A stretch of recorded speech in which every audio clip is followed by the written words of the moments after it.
உறுதிப்படுத்துகிறது. ஆகாய விரிவு அவருடைய கரங்களின் கிரியையை அறிவிக்கிறது. 2ஆம் வசனம்.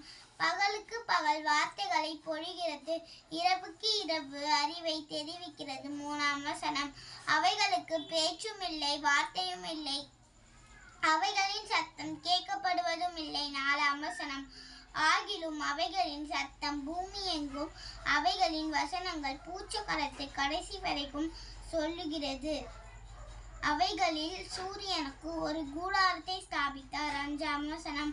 அது தன் மணவரையிலிருந்து புறப்படுகிற மணவாளனைப் போலிருந்து பராக்கிரமசாலியைப் போல் தன் பாதையில் ஓட மகிழ்ச்சியாயிருக்கிறது. 6ஆம் வசனம்.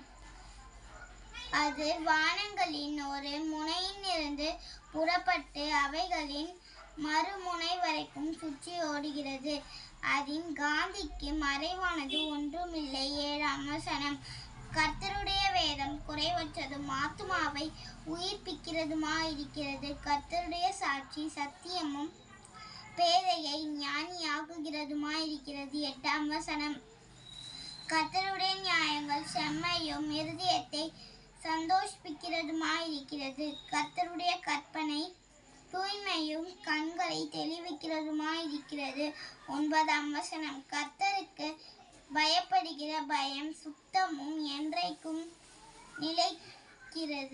நிலைக்கிறதுமாயிருக்கிறது. கர்த்தருடைய நியாயங்கள் உண்மையும் அவைகள் அனைத்தும் நீதியுமாயிருக்கிறது. 10ஆம் வசனம்.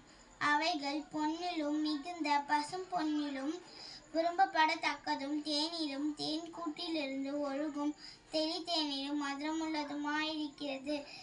11ஆம் வசனம். அன்றியும் அவைகளால் உமது அடியேன் எச்சரிக்கப்படுகிறேன், அவைகளை கைக்கொள்ளுகிறதினால் மிகுந்த பலன் உண்டு. 12ஆம் வசனம். தன் பிழைகளை உணர்கிறவன் யார்? மறைவான குற்றங்களுக்கு என்னை நீங்களாக்கும். 13ஆம் வசனம். துணிகரமான பாவங்களுக்கு உமது அடியேனை விலக்கி காரும், அவைகள் என்னை ஆண்டு கொள்ள ஒட்டாதிரும். அப்பொழுது நான் உத்தமனாகி பெரும் பாதகத்திற்கு நீங்களாயிருப்பேன். 14ஆம் வசனம். என் கன்மலையும் என் மீட்பருமாகிய கர்த்தாவே, என் வாயின் வார்த்தைகளும் என் இருதயத்தின் தியானமும் உமது சமூகத்தில் பிரீதியாயிருப்பதாக. ஆமென்.